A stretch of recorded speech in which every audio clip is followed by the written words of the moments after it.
بسم اللہ الرحمن الرحیم۔ بچوں کے لیے ہر طرح کی حفاظت کے لیے دعا۔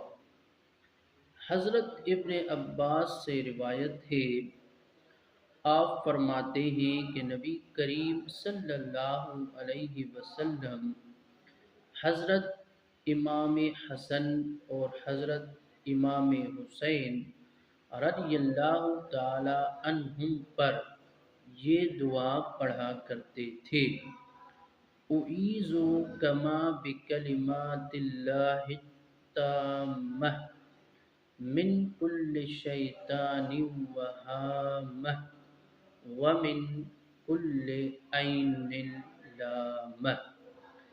اس دعا کے پڑھنے کی برکت سے اللہ رب العزت آپ کے بچوں کو ہر بری آفات سے محفوظ فرمائے گا۔